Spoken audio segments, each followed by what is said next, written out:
it's Haley and welcome to another bookish video.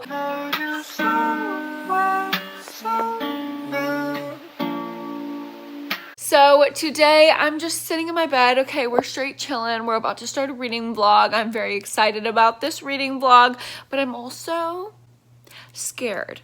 Okay, I can't lie. I'm scared today. Today, there's fear running through my veins because I am reading, you guys read the title, Jess, Books Past Bedtime's favorite books, and Jess is probably my best friend on BookTube. I literally love her. She came to my house. We bonded. We're IRL friends. I'll link the vlog where she came to visit me if you haven't seen that. I'm gonna read her favorite books and I'm scared I'm not gonna like them. Okay, I've moved locations to like my normal filming spot because I realized that last clip was like ratchet, and if I'm doing like a Jess themed video, I have to like actually try, okay, because Jess is so polished and wonderful in all of her videos. I feel like I have to like sit in my filming location instead of just like pulling out my phone and vlogging in bed, you know? Oh my God, and now I have chihuahua ears sticking over the top. Boba, act like Elvis. Just be cute in the corner, okay? You can't interrupt. We're being professional today. We're trying to be very polished. We're not a polished duo. We are cute, but we're not very polished. All right, so without further ado, the books that I'm gonna be reading in this reading vlog, Jess's faves, are A Good Girl's Guide to Murder by Holly Jackson, Golden Boy, and Red, White, and Royal Blue by Casey McQuiston. I'm nervous about all of these. All of these books have aspects that I do and don't like, but Jess and I's taste usually aligns on most things, specifically thrillers, so I do have high hopes for this one, and I've actually started reading this one. I'm about halfway through, so I will give you some initial thoughts on that. Oh, by the way, I'm gonna link Jess, obviously, in her channel and her video reading my favorite books all over, everywhere. So make sure to go support her, watch her videos. Obviously, they're amazing. They're way better than mine. So if you enjoy mine, you're definitely gonna enjoy hers. So yeah, with all of that being said, let me tell you about my thoughts on A Good Girl's Guide to Murder by Holly Jackson. So I am exactly halfway through this book, and I didn't plan on getting this far into it for my first update of this vlog, but I am flying through this book. It is very fast paced. If you don't know what this book is about, it is a YA mystery following a girl named Pip who is doing her senior year like high school capstone project on the murder of a girl who had went to her school 5 years ago and was actually murdered. And the murdered girl's boyfriend was suspected to be the killer, but before he could be arrested for the crime, he actually took his own life, or so the police claim. So she's looking into this case because she doesn't feel that the boyfriend committed the murder or took his own life. So she's trying to find out who did it, and let me tell you, I have a bad track record with YA mystery stories. Even the ones that I like, compared to the thrillers and mysteries of the adult variety that I like they can't hold a candle. Cannot hold a candle. No offense, Truly Devious. Yes, I know you're back there and you can stay there and you can chill. But can they hold a candle to any of the adult mysteries that I read? Probably not. This one, though, at least so far, is really holding up and keeping my attention. I'm not getting sidetracked by an annoying ass romance, which often happens in YA mysteries. That is not happening in this one. And it's super fast paced. We're finding out clues around every turn, and that is what I want from a YA mystery. I'm not distracted with any friendship drama, with drama about who's kissing who. Like, I literally don't care about that, and that is what YA mysteries usually serve me. This is serving me investigative vibes. Okay, I love Pip. I love that she's so serious about the case and she's approaching it with empathy and with a sensitivity to the victim and the victim's family and friends. But she also rides that line because she is an investigative journalist and she wants the tea on the case. Smart And I just really like her, so it's easy to like the story when you like the perspective that you're following. Obviously, I also like some of the side characters a lot as well. And I can see kind of a budding romance going on with one of the characters and Pip, and it doesn't bother me at all because it is not taking away any time from the actual case. So I'm really enjoying it. I have no idea who the killer is. I'm sitting there along with Pip looking at her list of suspects and going, girl, we're in the same boat. It seems like it could be any one of them. Go gather your evidence and I'll make another prediction. Like, I'm really liking this a lot, and that is my update. So, wow. Well, I love a YA mystery. It's a revolutionary day. So I have a few other things I have to get done today. I'm actually gonna film a few more videos, and then I'm meeting Cameron for happy hour, and then I will come home and hopefully read more of this book and have an update for you. So I will see you later. Hello, good morning, you guys. It is the next day. Remember how I said I was gonna do more updates? Well, I'm finished with A Good Girl's Guide to Murder, and I really liked it. Obviously, I sped through it. It was a very fast pace and kept my attention. Had no problems with that. I'm gonna rate it a 4.5 out of 5 stars because it was just almost there, and I will get into my thoughts about why. But first, I'll talk about what I liked. I did not predict any of the twists. At the end, there were twists on twists on twists on twists. It was not just a simple reveal of the killer, okay? They had layers, and I'm talking layers. And I loved them. I loved every reveal. I like when there's a reveal that you didn't guess, but you can look back on the clues that led up to it that you missed. That is my favorite kind of a thriller twist and reveal. So I really enjoyed that. I also, like I was talking about earlier, really liked the main character and being in her head. I really do think she is a smart girl, but this is where my reservations came in that stopped me from having that 5-star feeling. I got taken out of the book a few times because I knew that this main character was really smart. It was set up like she was smart. She was figuring out these things that were very convoluted. She's intelligent. She's obviously a very smart girl, but some of her actions did not track with the intelligent young woman that has been, built up in her character throughout her characterization to this point in the book. A little bit later in the book, she starts making these stupid decisions, and I'm just sitting there like, girl, what are you doing? Like, this is stupid. Like, why are you doing that? And it made me so angry because it just didn't seem like Pip. Like, she would go places alone by herself without telling anyone where she was going, without telling like her partner she was working on the case.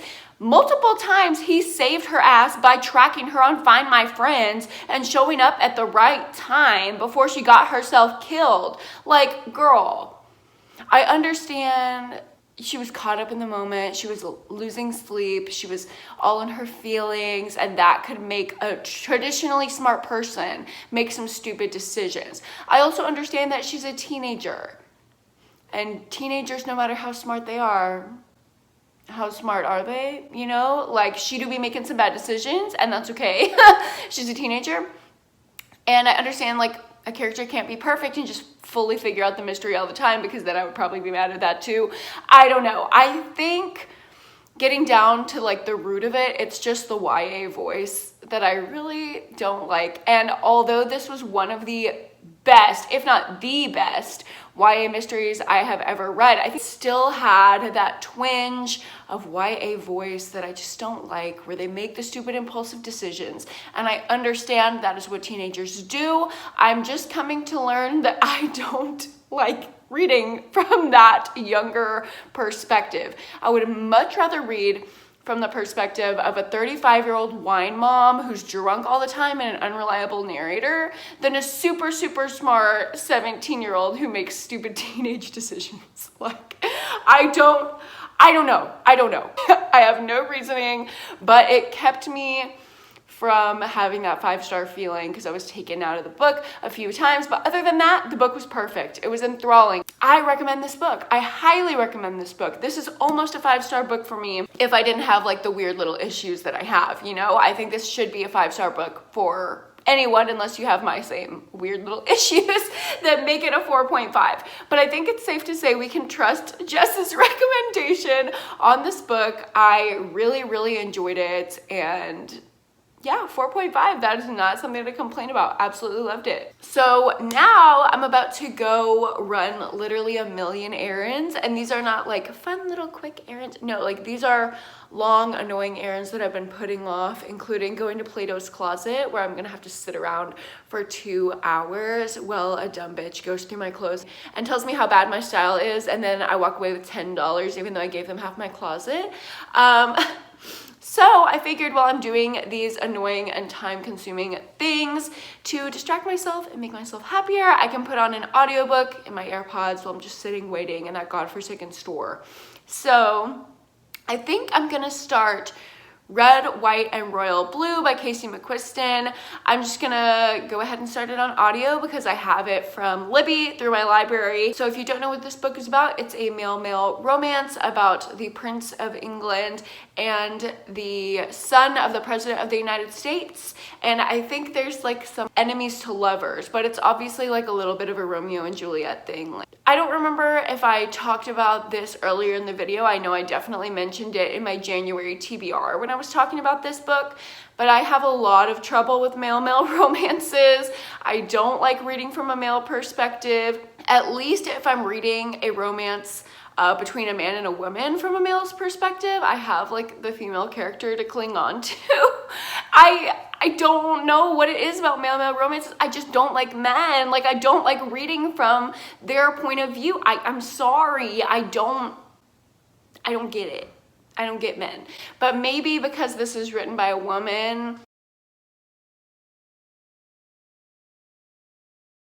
it'll be easier for me to digest. But then because it's written by a woman, I'm like, how is a woman sitting over here writing about the experiences of 2 gay men? Like, so that also annoys me. Basically, I'm just gonna tell you that I'm nervous going into this one, and I don't know if I'll like it, but that doesn't mean that it's not for you guys, because like I keep saying, I have little quirks about my reading, and if you don't absolutely identify with them, what I'm saying probably won't apply to you, and you'll probably like the book. So basically, I guess just discount everything I said. Okay, I'm gonna go start this book. Goodbye. Okay, so update, I'm only 2 chapters in, and I literally love this book. I love it. I love that the President of the United States is a woman from Texas, specifically Austin, and I love that her daughter went to UT. Hook'em. Phenomenal. I also love that the daughter, who is obviously the main character's sister, is such a prominent role in the book, because I am really like placing myself in her role, and that's what I was worried about with this book, was that I wouldn't be able to place myself as a character, because I always do that when I read a book. And yeah, now I have one, so I'm like not nervous at all for the rest of this book, and I think I'm really gonna love it. Anyway, I'm gonna keep listening to this book because I love it, and I'm gonna go to Plato's Closet and die. Bye.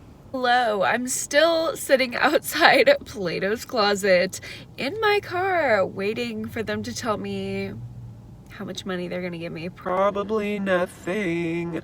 But I'm a third of the way through Red, White, and Royal Blue already. It's reminding me a lot of American Royals, which I like that. There's one thing I don't like though, and this is what I was worried about. Now that we're like done with the exposition, the sister and the like female best friend characters are taking a back seat, and it's mainly just about the 2 love interests, and I'm finding my mind wandering. Like, I really don't care. I really don't care about these 2 men.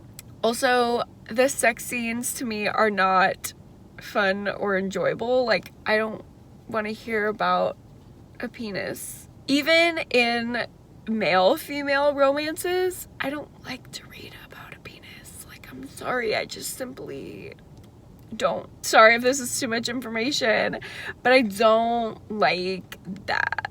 at all. So I'm like skipping over that if I get really uncomfortable or I'm just like zoning out. However, something that I'm liking is the main character, the first son of the United States, is discovering his bisexuality, and we love just a pure coming of age, identity realizational journey. Also, we love the bi representation, and I really like the commentary on his discovery of himself, and I think that's really sweet, and I really like that part of it. It's just when we're not talking about self-discovery, or we're getting amazing commentary from the female best friend who is also bisexual and loves math and RuPaul's Drag Race. Wow, we love her. I don't care about the relationship at all. I just simply care about the first son. I think he's adorable and I want to hug him and I want to be his friend, but I'm not like invested in the relationship, if that makes sense. I like him, I like his journey, I'm invested in that, but when they're actually doing like one-on-one man-to-man interactions, I literally don't care. And this always happens to me with male-male romances. I just simply don't care. sorry.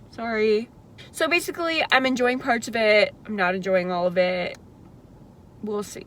Okay, I'm so sorry for the horrifying lighting. I just wanted to pop in and say that I am halfway through, and this is some great entertainment while I'm running errands, so I'm really enjoying it. A couple things that I really like are the political conversations. I just think they're really interesting, and like the hypothetical, political world, obviously, even though it's fiction, I think it has some really great commentary, so I really like that.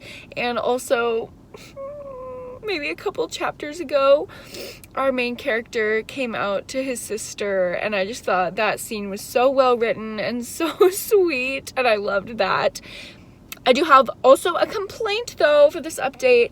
The pacing in this book is so some chapters cover the space of like a month, and then some chapters are like literally a couple hours, and I'm like, whoa, can we pick a pace and stick with it? I don't know, it's just weird. Sometimes it goes too fast, sometimes it goes too slow, and I feel like if I was reading this physically and not on audio, it would throw me off. So that's my one complaint for the update, but overall, really liking it, so hee. Hello guys, what's up? Oh my god, do I have to have growling dogs the second I start my vlog? Thank you for calming down. Okay, good morning. It is so early for what? I'm about to go on a run, so I want to just get this little vlog update before I get all sweaty and disgusting. I don't want to do a vlog update like that. So, let me tell you my thoughts on Red, White, and Royal Blue. I actually went ahead and finished it yesterday. Oh, but before I get into my thoughts about the book, I just did want to mention that I've been repeatedly saying that this author is a woman, and I was confused how a woman could write about two gay men, but this author, Casey McQuiston, actually does identify as non-binary, so I'm so sorry I didn't realize that until now when I started doing more research into like Own Voices reviews and looking and seeing how it's being perceived by different people of different genders and orientations. So I'm sorry I didn't realize that, but she's fine with any pronouns, and since I've just been referring to her as she, her throughout the rest of this video, I will just continue with that. In her bio, it literally says any pronouns, so sounds good to me. And as for the book, I really enjoyed it. I ended up rating it a 4 out of 5 stars, and I definitely did not go in thinking I would like it that much. But y'all, I was crying. The speech,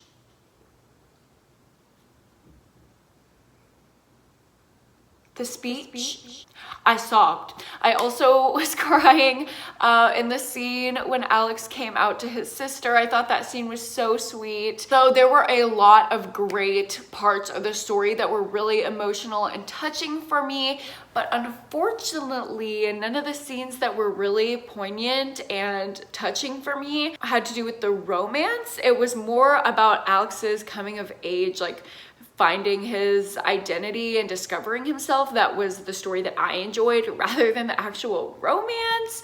I thought this, and it's been reflected in a lot of the Own Voices reviews that I've read and just my gay male friends that I've spoken to as well.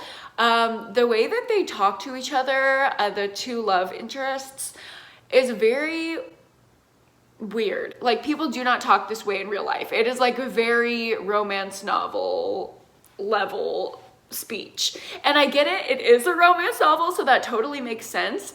But I would prefer something a little bit more realistic. And when they're like bantering and they're being sarcastic and kind of like dragging each other a little bit, I really enjoyed that a lot more than like the cutesy little romancy letters. Like, people don't talk to each other like that. I mean, if you and your significant other talk to each other like that, I'm really happy for you, but that is like not what I would want. So I really didn't enjoy that. And for me, that started to make the book drag a little bit in the middle, because I was like, okay, we get it, like they're in love. But what I loved was the political drama, like, okay, American royals coming in at the end, all of that political drama. I was living for it. I was enraptured into the story. And I also loved the social commentary type of discussions, especially because the president in this book is a woman from Texas. So I really enjoyed the discussions around Texas and not only its importance to the elections and to the South and the nuances that go on within Texas, but also the fact that, you know, there's a lot of perceptions about the South, like, okay, everyone here is a racist, everyone here is a Trump supporter,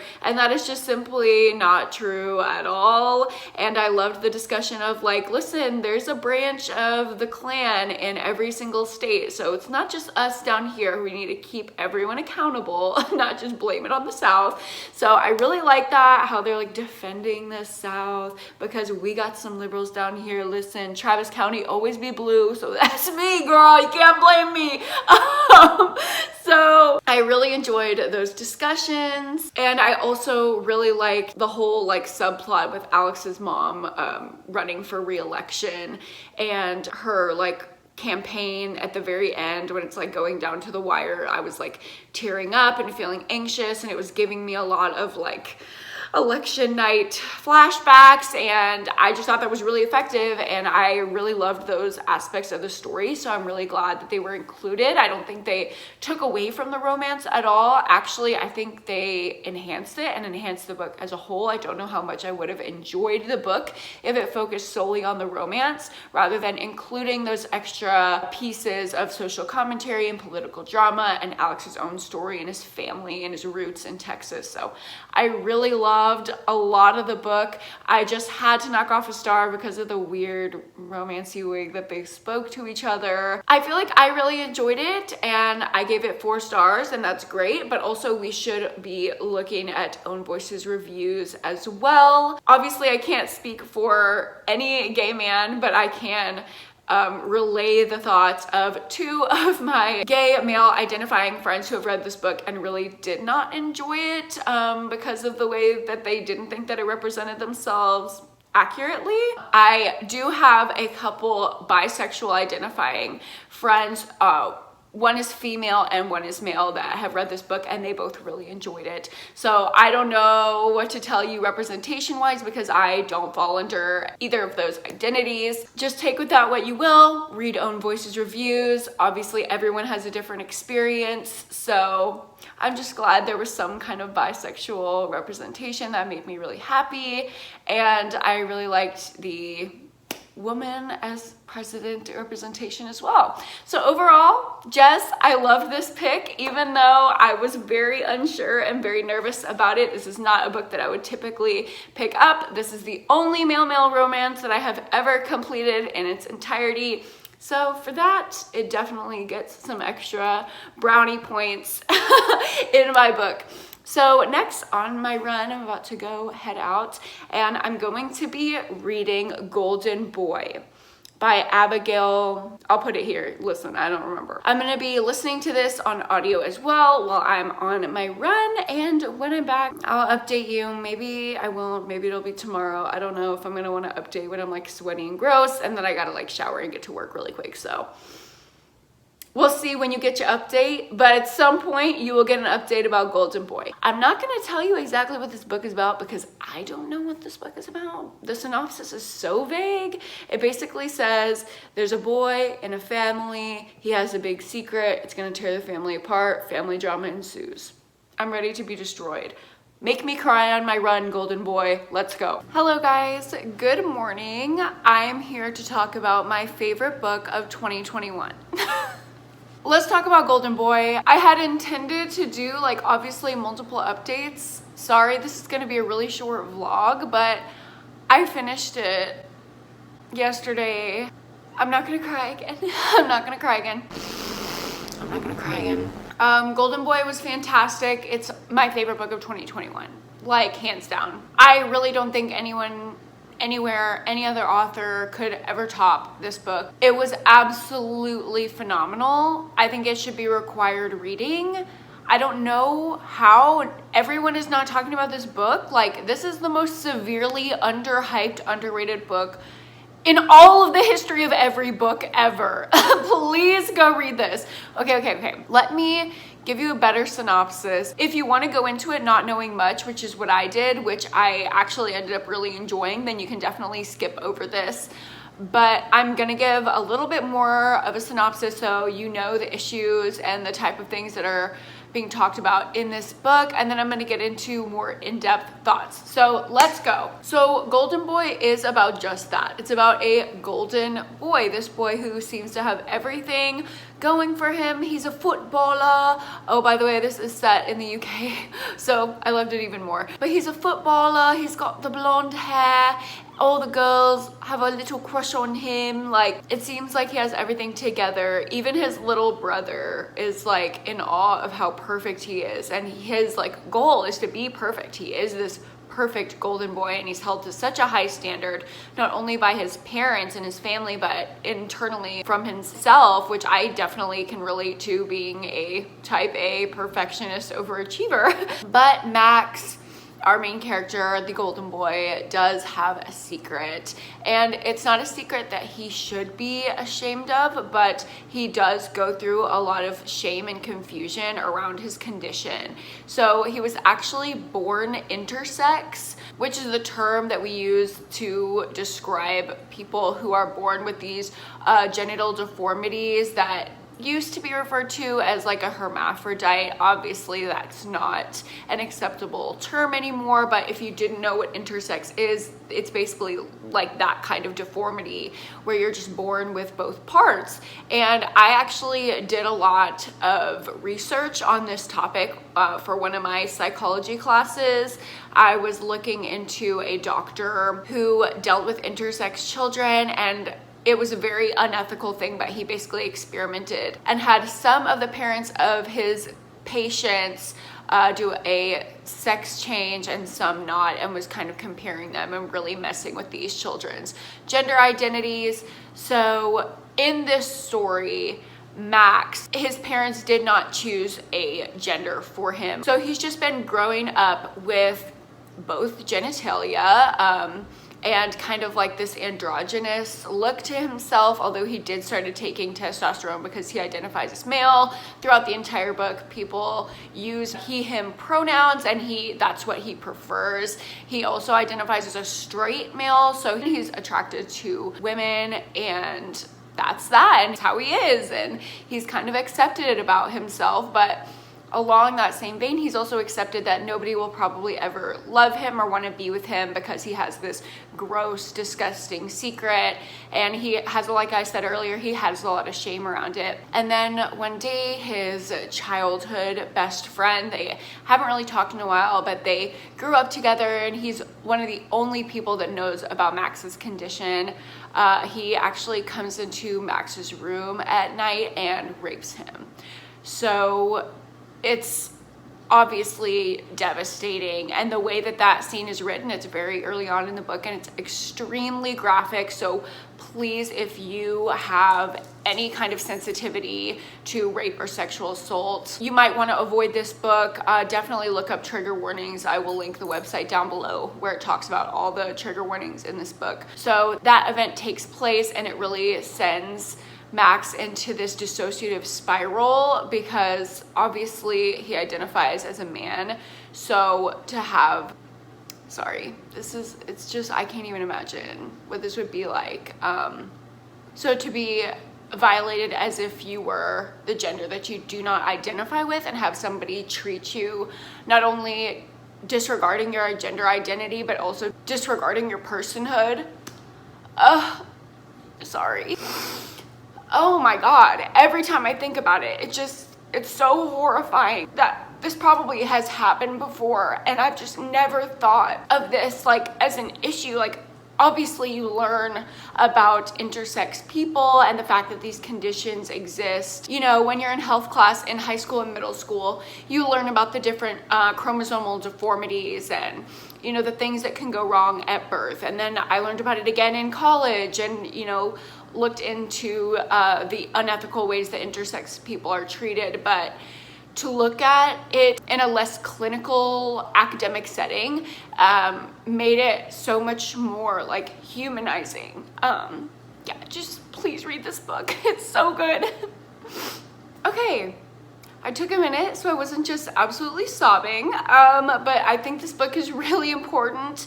It talks about issues that you don't normally think about, like these, I don't want to call it a deformity or a disease, but like these people exist that have these things happen to them, and it's like, how do you go about that? So it covers Max and his own journey, but also you get the perspective of his mom, his dad, his doctor, his little brother, and his girlfriend. So you really get to see how everyone else around Max is affected, how his family dynamic and family system is affected, and everyone's different separate takes on his situation and what they think he should do. I really enjoyed the father figure character. Although he's kind of made out to be like this workaholic who's never home, he's very focused on giving Max his autonomy, and that's like his number one priority, is never forcing Max to have a surgery, never forcing him to take hormones, and letting him discover himself, whereas the mom really tries to make decisions for him. And oh my God, the rage, the absolute rage I felt toward this mother character.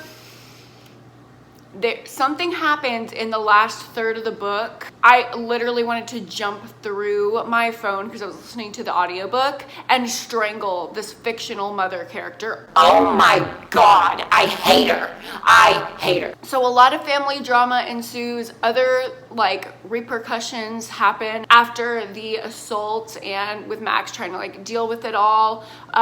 So if you like really hard-hitting, important, and dynamic family drama, this would be a book you would definitely want to read. Also, I highly recommend the audiobook because it is a full cast and it's wonderfully done. This is the best audiobook I have ever listened to. The voice actors that they got are so talented. Also, just the writing obviously is beautiful, and I usually listen to audiobooks on like 1.5 to 1.8, 1.9 times speed, but this one, I feel like this is embarrassing to say, but I turned it all the way down to 1 time speed because I just really wanted to take in the entire story and hear every beautiful word that was being said. Oh my God, and it just took me on an absolute journey.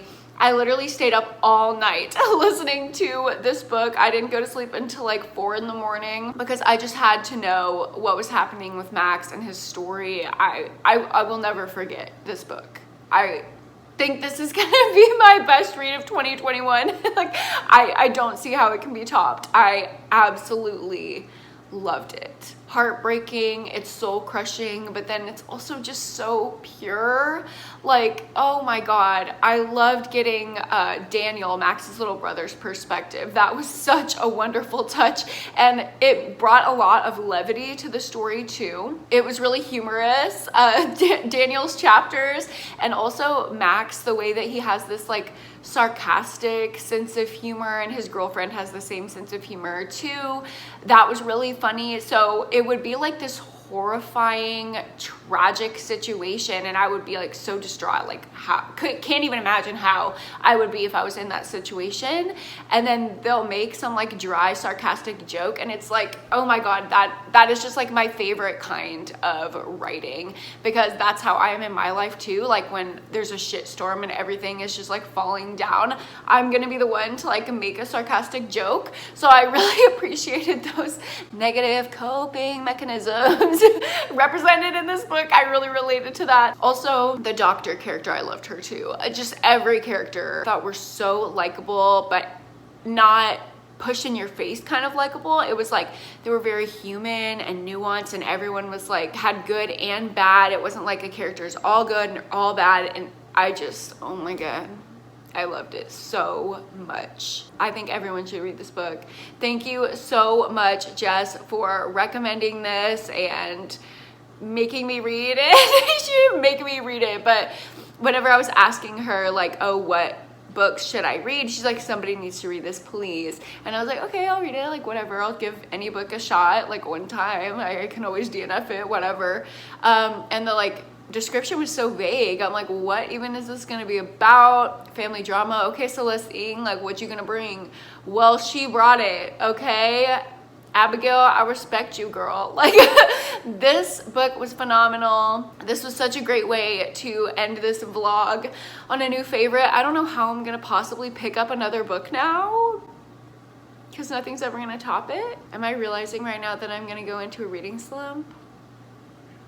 Oh well, honestly, it was worth it. Whatever. If I don't read one other book the rest of this month, I'm fine, because I read Golden Boy, so does anything else even matter? And the other two books that I read for this vlog weren't too shabby as well. We got a 4, a 4.5, and a 5-star book out of this reading vlog. I think it's safe to say Jess has amazing taste, and I really enjoyed doing a little taste test with Jess. And I would love to do more of these videos. I actually have a few more coming in the next couple months. So keep an eye out for those videos. And if you liked watching this reading vlog and hanging out with me, go ahead and like this video and subscribe to my channel if you haven't already. And I will see you guys in the next one.